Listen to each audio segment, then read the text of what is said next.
and gentlemen, it's a new year here on the Switch It Up show. And you know, a lot of things are new this year, although the one thing is for sure, that itch that you have, that you feel in the back of, like, you know, your arm, behind your ear, wherever you might be feeling it, it's still the same old itch for the Switch.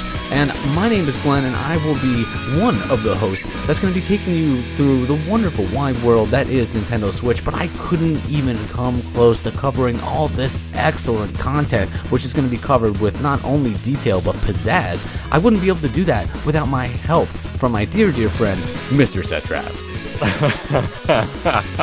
How are you doing, buddy? I'm doing very well, sir. We took a little bit of a couple weeks off, actually, mostly due to the holiday, because there was so much stuff going on. Everybody's all over the place. You're visiting family. You're doing all the gifts.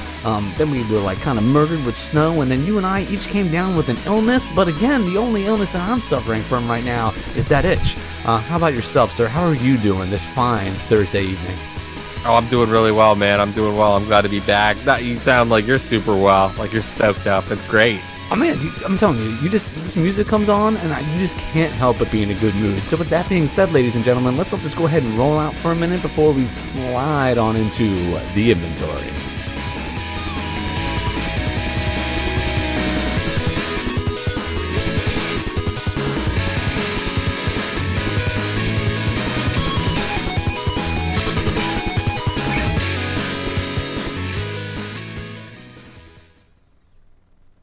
It's a shame, man. It's a shame to cut that off. We might have to change the intro song, or maybe just loop that thing for the whole 40 minutes of the show. What do you think? The whole show. I'd be fine with it, man. I'm having a great time. That breakdown is super hot, man. Yeah, man. I gotta start listening to that in the car, in the morning when I'm half asleep. I'm not trying to go to work like that anymore. I'm getting. You gotta get pumped up in the morning, and I feel like that music really does it. It's a big thanks to Anamanaguchi. You can check the show notes so you can listen to that song. So obviously, you could just listen to the podcast over and over again, but if for some reason you want to take a break from our voices, check the show notes. You can find the links right in there. Now, that being said, ladies and gentlemen, this segment, the very first segment that we like to kick the show off with, is the inventory. It's where we take a little bit of a, shall we say, inventory of what we're playing recently and talk about it. Could be the Switch, could be the Nintendo DS. It's kind of like a little bit of what's going on in our own personal gaming world. I got a lot of energy today, Mr. Setrap. Why don't you take the wheel here for a minute? Let me know what you got going on, in your inventory, so I can take a breath. 67 hours of Xenoblade Chronicles 2. That's all you do. That's all you do, man. 67 hours. What? I don't even understand. Let me tell you, as somebody, with a young child, free time is it's like I'm a miser. It's like I'm trying to find these hidden gems or something like that. I got a little bit of time here, a little bit of time there. You say 67 hours and my brain just explodes. I don't even know what that's like anymore. I took a full week off at Christmas. That's what I did. Good for you, man. Good for you. How?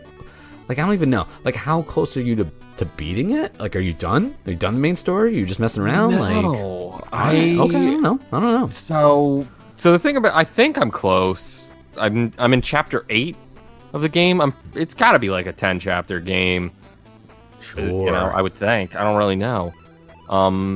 It's hard in that you don't know what level of the map you have to go on a lot of the time, so you'll spend 3 or 4 hours just going back and forth. And for me, I have a really fun time fighting these enemies still. So I'm losing interest in it now a little bit more because I've realized how long I've been playing, and it's starting now to feel like it's been a long time. Mm-hmm. But I would just go back and forth for 4 hours fighting enemies until I would feel it, and then I'd be I need to look up what path I was supposed to take because I can't find it. The compass system is just very frustrating. I've heard that in the game a lot of the time, so it's the only thing keeping it from being a 10 out of 10 game for me. Okay. Hey man, that's the only negative thing you got to say about it after that many hours of playing the game. No, it's pretty good.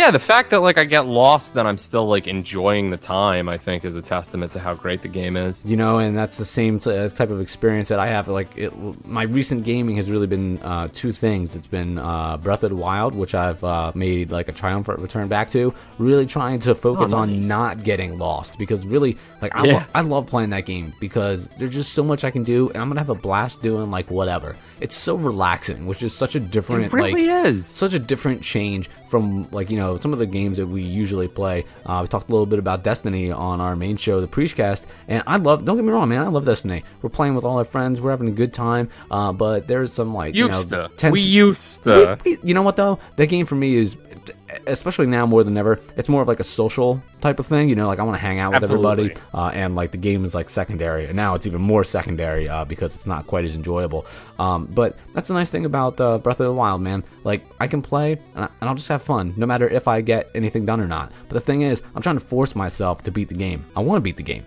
Like, I want to know what happens. I want to know what happens in the story. I want to see all the bosses. I want to do all that stuff, but I keep getting sidetracked and lost, and like, so I need to kind of just buckle down and get that done. So I'm working on that, and then over the winter break that we took, I managed to snag PlayStation VR for like $199, and I got it on Walmart with like a bundle, and they take PayPal there, and I had some cash, so I ended up getting a pretty good deal.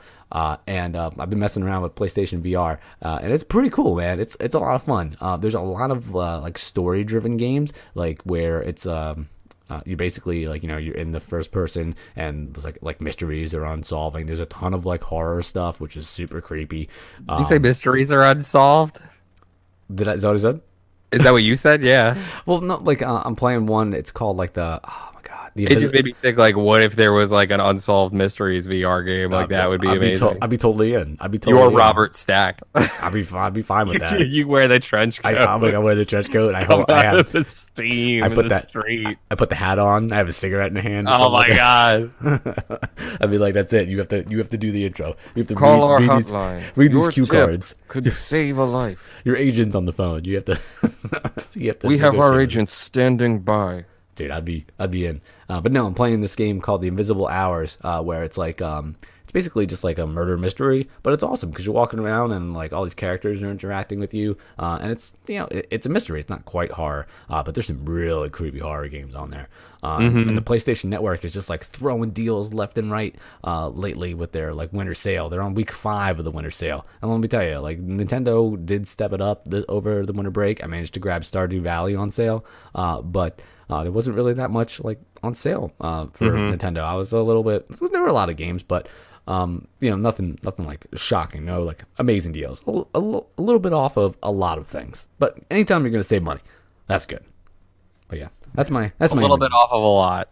Yeah, well, yeah, like, you know, a little bit of a discount off of a large category of games. No, I get it. I like the sound of it. Yeah, I tried to make it fancy for you. Okay, like, come on, little off a lot. Yeah, that's fine. I feel like that works.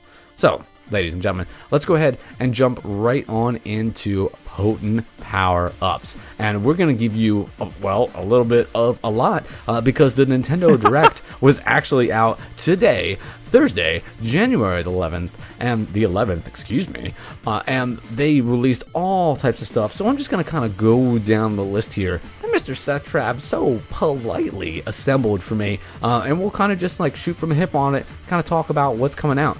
So I am excited for the very first thing that you have on here, is that we're going to get Kirby on the Switch. It's going to be called Star Allies, and it comes out on March the 16th. Tell me all about Kirby, my friend. Where do you land on Kirby? You big Kirby guy? I love Kirby. Kirby Pinball was my jam for so long. Oh, there it is. And Kirby 2. Kirby 2, where they first introduced the hamster, the owl, the fish. Amazing fun. King DDD was my jam in was it Brawl? Yeah, yes sir. That's right, Brawl. Yeah, I duffed you guys with DDD every now and then. Is that the verb duffed? I think that's the term that kids use these days. All right, yeah, that's fine. The game itself looks very similar to to Kirby as we know and love him. There's a really cool power up where Kirby has like the power to be like a painter. He does all types of awesome stuff. He's a spider in the trailer. He's got all these like friends with him that do all types of awesome stuff. It looks like a blast, man. And I'm super excited. It's gonna be coming out pretty soon, March 16th, man. That's not that far away. Yeah, man, I was really excited to see how soon this was coming out, because the last we heard, and I guess the first we heard that Kirby was coming to the Switch was right at E3, and they were like, it's going to be sometime in 2018, and March, it's super soon, so I'm stoked. Yeah, dude. How about where do you? I feel like this next one's gonna be right up your alley, especially somebody who didn't get a Wii U. Hyrule Warriors Ultimate version. How pumped are you for this? Because this looks right up your alley, man. Dude, I flipped out when I saw that this was happening, because I said to you when I bought the Switch, I was like, yo, maybe they'll put Hyrule Warriors on the Switch. They'll port it over, right? And you're like, I don't know, man. Maybe.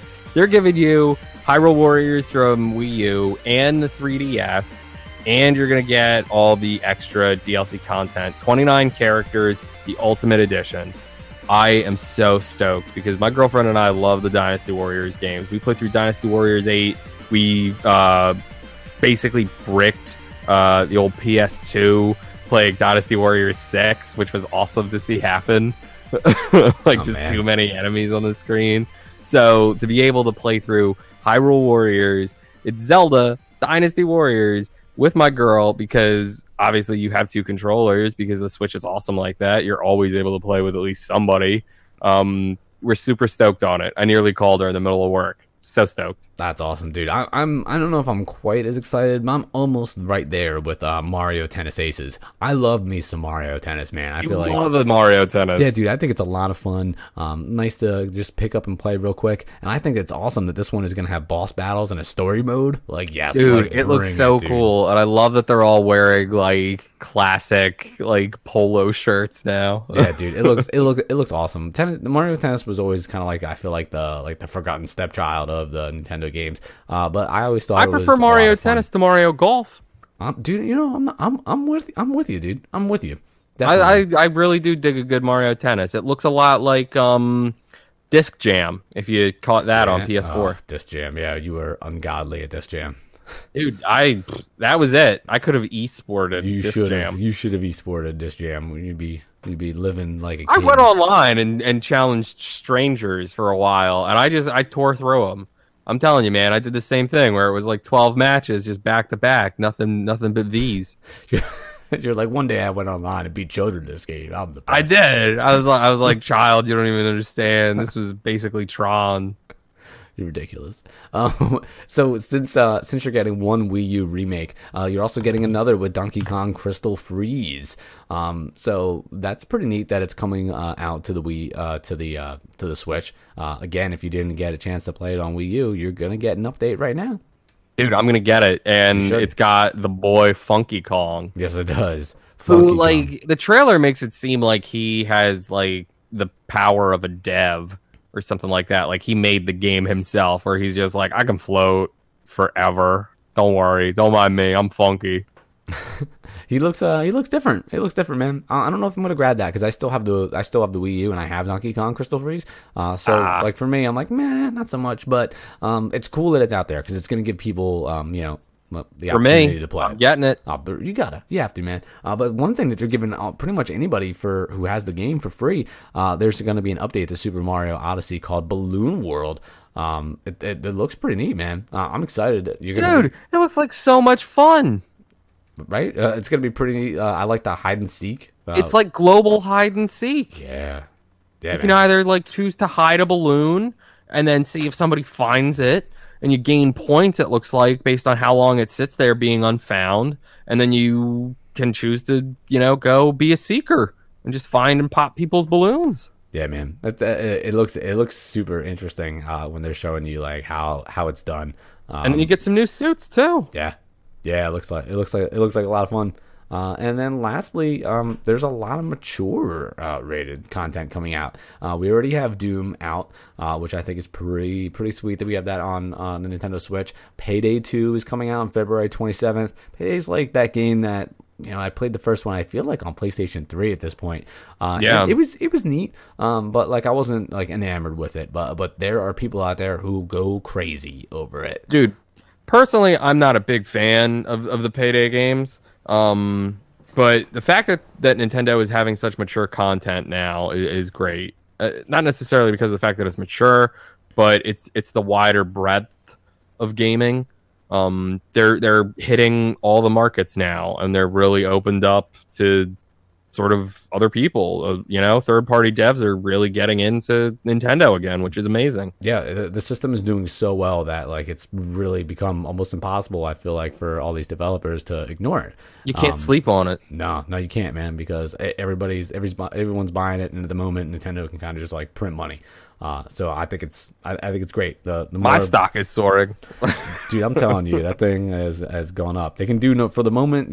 They can do no wrong, like at all. I think it's awesome.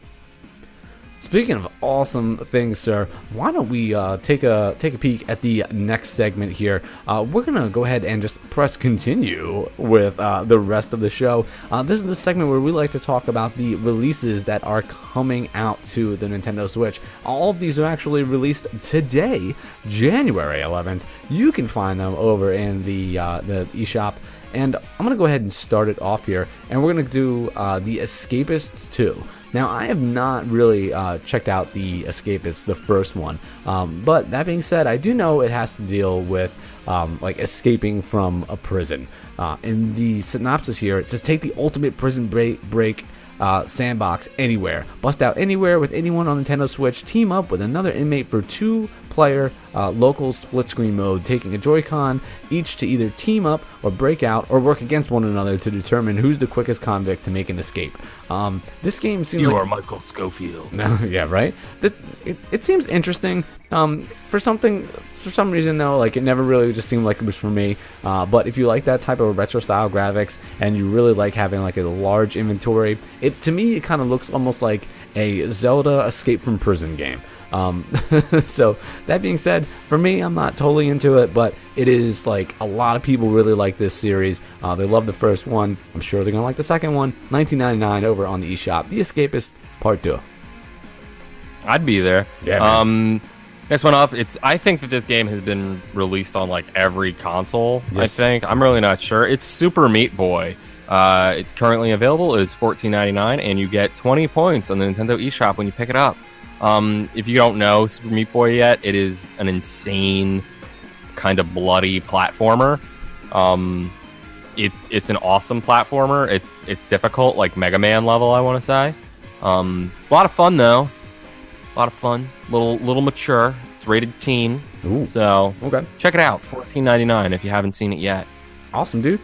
Next game up is going to be Rally Racers. It is $9.99. Gets you 10 coins on the eShop that you can't quite do anything with yet, but you still get them. Rally Racers looks like it looks pretty cool. They call it wacky cartoon racing at its best. The screenshots are basically you're in like almost like a dune buggy type of car going through what looks like almost like types of levels that are like out of Mario Kart. There's like an ice encrusted level. There's a desert level. There's one with dinosaur bones. There's another one where you're racing up against like a volcano. These dune buggies have like jets strapped to the back of them with flames shooting out. Looks like there's power-ups. The graphics themselves kind of look like really, really nice, updated Nintendo 64 style. Very angular in some of its settings. Feels like to me it has like a little bit of a charm. It looks like it might be fun. I might check this out for $9.99. That's Rally Racers on the eShop. Yeah, it looks cool. Next one up is going to be Of Mice and Sand Revised. It is $9.99, and you get 10 points when you buy it on the eShop. On a desert planet in the furthest reaches of space, mice await your command. Direct their mobile fortress and seek the legendary City of Gold. What is that, Aztec? Sure, yeah. What was Incas? Yeah. What was the City of Gold? I think you're right on the money there, man. Sounds real. I buy it. Machu Picchu? Don't know City in about the Clouds. Don't know about Anyway, this looks like an RTS where you build different shops, units, items inside of a mobile tank. It looks pretty cool, actually. I love a good RTS, so I would definitely be into trying this one out. All right, man. So I'm going to go ahead and take it a step up in terms of price here. We're going to enter a whole new stratosphere with Morhoon Knights and Castles. It is $29.99. Get yourself 30 points over on the eShop when you pick this one up. Action-packed artillery game featuring Morhoon Crazy Chicken at its best. Finally, Morhoon strikes back. Get set, aim, fire, and never neglect your own cover. Fight against the AI, your friends, or your enemies. Pure Morhoon action. It looks like, I gotta be honest with you, it kind of looks like Angry Birds, except you're going through like a different world, almost Super Mario World style. And you are on one side of the screen with all your chickens, and you are like dragging across and shooting against the enemies on the other side.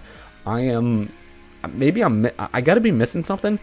Maybe I'm not. I'm definitely not familiar with the series at all. But the way that they describe it, it sounds like it's like it's been around for a little while. I don't understand this price tag of $29. I'm not seeing it. But whatever I'm missing here, fill me in over on Twitter at Switch It Up Show because I just don't understand how this game's $30. This looks like a game that's on the App Store. Doesn't mean it's not fun. Hefty. But I just don't understand why it's $30. So I don't know. Maybe if this game, if you've been dying for this, if this is your game you can't wait to play, tell me all about it. Let me know. More. Another game that is a little bit steeper on the price side is Fury.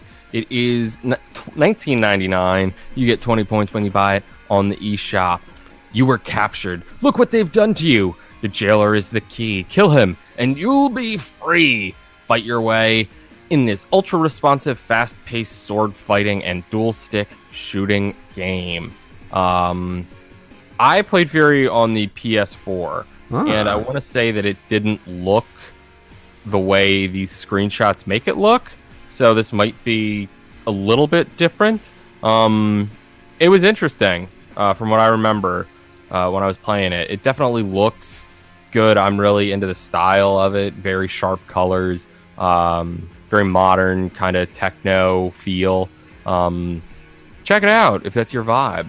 $19 on the eShop. Awesome, man. Let's go ahead and jump down in price. Go ahead to the $2.99 price point with Energy Invasion. It will grab you no coins when you purchase it, but hey, $2.99. Can't really complain about that. If you are a fan of classic, I'm talking classic arcade games like Breakout, if you are really into Atari, this game is going to be right up your alley. It very much resembles like Space Invaders. You're kind of just shooting through level after level. It's got that type of aesthetic to it where it looks like it's an old school like arcade game, but then there are splashes of like some color that would really only be present on like a more current game that we'd be playing like now. So it's like a blend of like the really classic and the really new. Mostly lives in that classic realm.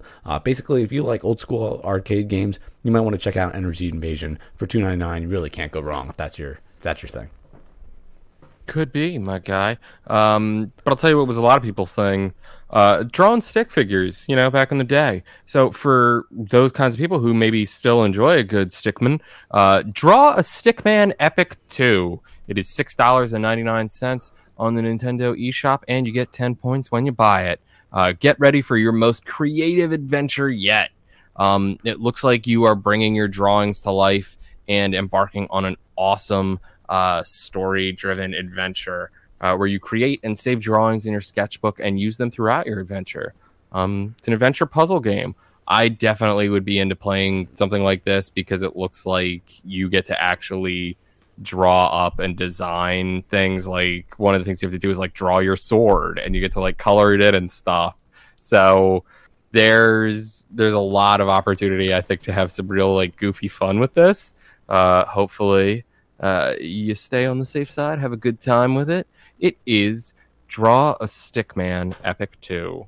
Awesome, dude. And then lastly, rounding it out is going to be Art of Fighting 2. It's another Neo Geo It wouldn't be a week release. without a Neo Geo game, That's right? absolutely correct, sir. It's another like old school like SNK classic fighting game. If fighting games are your thing, the Switch is really your console. There are a ton of fighting games over on the Switch currently. This is more of the same. If you like King of Fighters, this is going to be like this is right in that series. So this is going to be right up your alley. It's always always, it's a little bit more expensive. It's $7.99 for one of these games that I feel like would be a lot cheaper on the old school Nintendo eShop. And of course, no compilation as of yet. So yeah, I'm gonna pass on this one, sir. Not for me. Coming out, which was actually announced today as well. They do have the SNK Femme Fighters or whatever, right? Yeah, yes they do. Heroines. Yeah, that looks completely like the graphics are super updated. That game looks like so much fun. It's like a and I really hope we get the opportunity to review that one. It's like a tag team type fighting game too, like old school like Tekken Tag. So like it's just different. It's like an updated, like fresher look at it. So it should be interesting to kind of see what that game is like as we move a little bit closer to that release date. If you're in the fighting games, you might want to check that one out because it looks good. All right, sir. And as that music welcomes us in, it is time for the Let's Play, a segment where we like to talk about the games that we were fortunate enough to be able to get a chance to play and review for you guys. We've got 2 releases that we each actually were able to get our hands on, and that is going to be... Yeah, definitely, man. Awesome. And that's going to be Coma and Embers of Mirrim. So, Mr. Trav, which would you like to go ahead and start off with? You wanna slip into a Coma or light up the embers? I'll because it's me. I'll light up the embers, my guy. That's I'm not surprised, sir. Now you were enamored with this game, if I'm not mistaken. I really was. I got a real journey vibe off of this one. It's Embers of Mirrim, ladies and gentlemen. It is $19.99 on the eShop, and you get 20 points when you buy it. Splitting is believing. To save their world from an alien threat, 2 proud races must set aside their differences and come together. Literally. Embers of Mirrim is an adventure platformer featuring a mystical creature with the ability to split into light and dark embers, each independently controlled by the analog sticks. Let me tell you what, ladies and gentlemen, I felt like I was going like Ultra Instinct playing this game. Now, if you don't know what that is, that's when you operate completely independently of thought. Your body just reacts and knows what to do. That's because you have to legitimately like think in 2 to 3 to 4 different directions when you play this game at a time, and you have to have your fingers act independently of this. It was a little difficult at times because of that, where I would just be like, oh my god, I don't know what I'm doing. But after I got my fingers to respond the way I wanted them to, I felt like I could play the piano again. So Embers of Mirrim is great for that. But the game itself, absolutely amazing storyline. There's like no words whatsoever, but it's beautiful. It gives you a real vibe of journey, I want to say. The characters kind of resonate with you because of how like they're little animals, you know. The music is very, very, very nice, very orchestral. Graphically, it's awesome. It's an amazing twist on puzzlers and platformers, I think, because the platforming is actually really fun. Kind of fast, a little bit like Sonic paced, I want to say. And then you have the puzzle bit, which is different at times. Like you have these times where you have to navigate sort of through these maze type things, and then you have these times where there's just like a wall of rocks coming down at you and you've got to navigate upwards. It's very interesting, very fun. I gotta give this like a 4.5, my man. Yeah, you know what? I don't disagree with you, man. I'm gonna go ahead and echo your opinion there. I I was shocked at this game when I first started to play it, because when I read that it was a platformer, I was like, oh, like, like I do like platforming, but I'm not totally enamored with the genre. But when I started to play this, I was like, this is like a platformer like I've never like played before. Right? As It's completely different. yeah, man, and at the same time, you hit the nail on the head with like like you felt like you could play the piano again. Now I didn't know if I would be like a musical expert after this game, but you kind of exactly, you kind of fall into you fall into a rhythm with this where you kind of just like trust yourself. You have to Exactly. You let your body work for you. Yeah, pretty more or less, and you kind of have to like kind of like give that control over. You have to trust that you're going to be able to make these jumps, and most of the time in necessity, like speed, like you have to be doing it. You gotta be Sonic fast. Yeah, you have to be, and the timing just seems to work out. And I feel like with that's a testament to like how good the controls are. It's not nitpicky, it's a little like lenient. You don't have to be 100% spot on with some of these jumps. You're gonna be able to do it. You can miss stuff, don't get me wrong, and I definitely did die a couple times, but mostly because I wasn't just going for it. When I hesitated is when I failed in this game. So I had a good time with it. I think the graphics look really cool. I love the way how like each of the like you're cutting behind each of the different like creatures. In the very beginning of the game, you have to do it with one, then you have to do it with the other. The music is cool. It's kind of like you said, with the puzzle part, it's like two games put into one, and it ends up working out really well. I think this game's fun. I think it's surprising. Wasn't expecting to like it as much as I did. And if you like platforms, if you like puzzle games, or even if you like more like ambiguous games like Journey, I feel like this could be up your alley. And I feel like this game has like a wide audience, or hopefully it has a wide audience, because I feel like it could appeal to a lot of different people. I'm gonna go ahead and agree with your rating of 4.5, sir. That's a good game. Beautiful. It just is. Yeah. So, that being said, sir, we have one more title. I'm going to hit that music again for it. I can only listen to this music so much. It's too intense. It gets me pumped up. And, it's getting late. Getting close to bedtime. I can't go to bed like that amped. So, we're breaking it up today. And the next game, speaking of bed, is called the Coma Recut. You might recognize the cover art from this. It's this girl like making like the shh sound. Not sound, because it's a picture, but she's making that gesture. I told you, this music's like creeping me out, man. Like I'm on another planet. Let me go ahead, hit you with the synopsis. Evade a relentless killer and survive long enough to uncover the mystery of Sewahai. The Coma Recut is a Korean survival horror. You are Young Ho, a hapless Korean student who, after drifting asleep during his final exam, wakes to find himself trapped in a twisted version of his school, Sewahai. He's not alone. Relentlessly pursued by a psychotic killer, Young Ho must evade his hunter while desperately searching for a way to escape the dread-filled corridors and classrooms. It's a remastered version of the indie cult classic The Coma Cutting Class. This game has been rebalanced and recut with new updated animations, mechanics, cutscenes, and art. If you are into survival horror and visual novel style games, this might be right up your alley. I was super excited to be able to check this out. Yeah, I was really pumped when this game like first was announced, and there were screenshots of it coming out, because one, I'm discovering that I love a visual novel because it's more or less choose your own. It's a lot of fun. It's pretty much choose your own adventure in a video game, more or less. And I love choose your own adventure, and I like video games, so I'm like, the two can go together and just kind of tell me a story, and I don't have to like worry about like hitting the like these crazy buttons at the exact right time, and then like how many teammates might yell at me if I screw something up. Like, like I'm into it. And I like the horror setting, and I like how it's set like in a high school. It's super neat. But that being said, in this one, basically you have like a crush on your teacher in this game. And yeah, you do. Well, you do in this one. And basically, like you're an okay student, and it's exam time, and you're going into class to take your exam, and you haven't really followed up on your studies the way that you should have. Your teacher's upset, and she's like, listen, you need to stay after class. We're going to get this sorted out.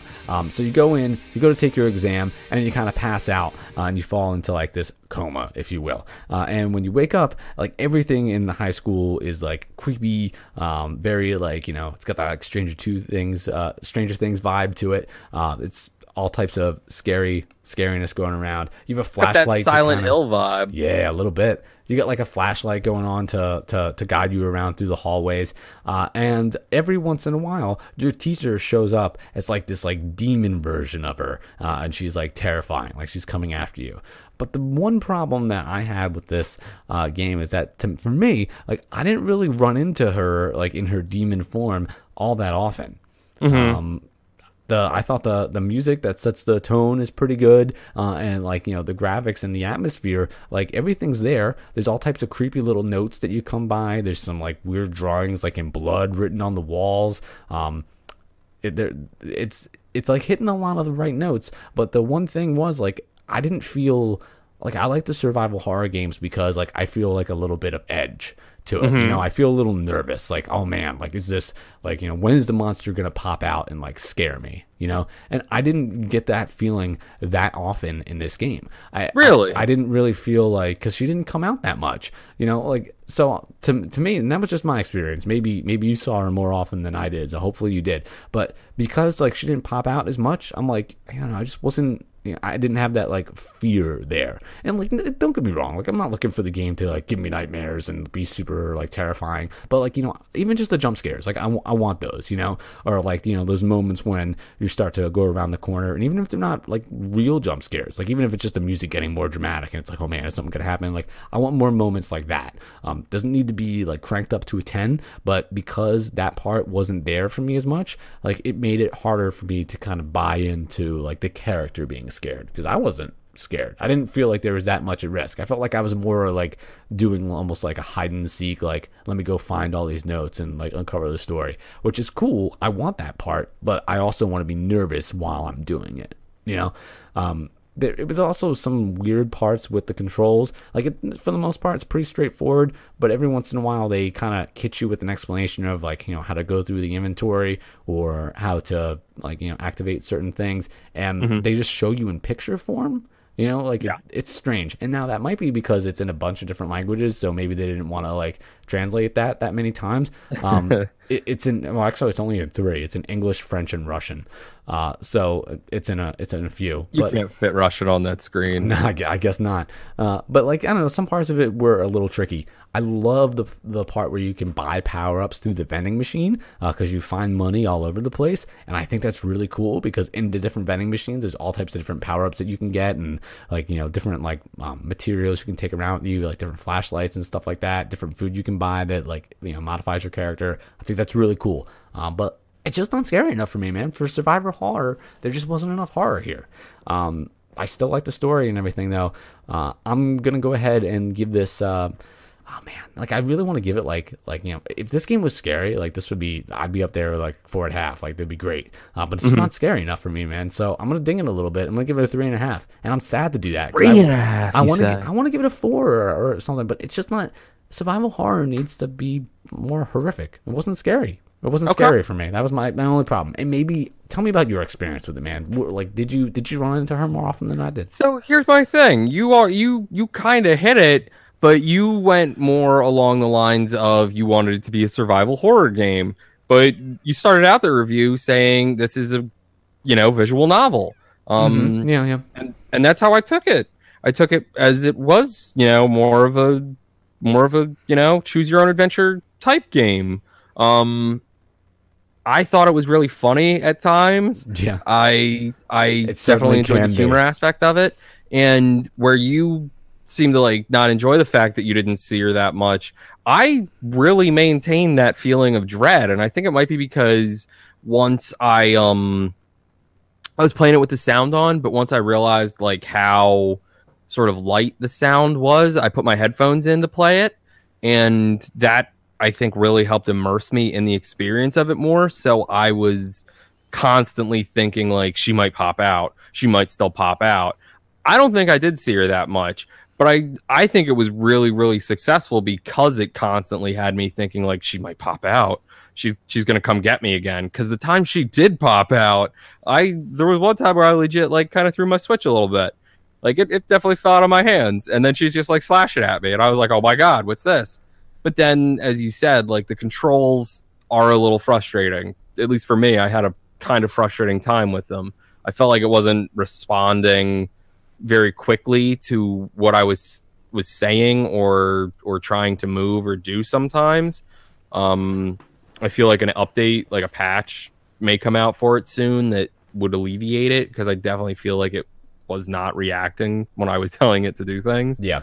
But I really, really dug it. However, like I said, it because of that frustration that I had with it, I'm gonna give it a 4. Yeah, dude. And if you you know, if you take it more in the visual, like, novel, like, aspect of it, I'm totally with you there, like, you know, on the 4 for sure. Yeah, you but for wanted me, more, I thought it was going to be scary. Yeah, I thought it was going to be a little bit scarier. Like, the whole, like, you know, she's scary. The whole idea of the, like, you know, like, the atmosphere is scary. So, like, for me, I wanted more scares out of it. And that's all. That hit my scares right where they needed to be. It felt very sort of, not necessarily like Paranormal Activity, but because I didn't know, especially earlier on, before I knew the layout of everything, I was very, very like, what's gonna come out? What's gonna be in here? Is it just her? Oh my god, you know? Yeah. No, so I had a good time with it. Yeah, dude, it's definitely a fun game. I totally recommend that you go and check it out, especially for $19.99. If you're a fan, if you're a fan of visual novels, if you're a fan of horror, you know, if you're a fan of, like, it's kind of got like that anime feel to it. If you like that, you should definitely check this game out, because it is super cool, and it's. You know, it's interesting. The story is good. But not only is the Coma good, we're good over here on the Switch It Up Show. And if you, echo that sentiment, please go ahead, follow us over on Twitter, at Switch It Up Show. Subscribe to the podcast, so, you know, you can satisfy that itch, not only for the Switch, but for all the wonderful shows that we have right here on the Preach Network. From Tales from the Crib, from the Preachcast, you know, we cover, like, all the bases. Video games, movies, television, holiday specials with Seth Trav's Super Special Holiday Special. Is that it? That's it. You got it. I got it. Like, we go out, we try to do everything, you know, just so you guys have something good to listen to. So, that being said, ladies and gentlemen, keep on, you know, having that itch for the Switch. And remember, if for some reason things ever get boring, you can always switch it up.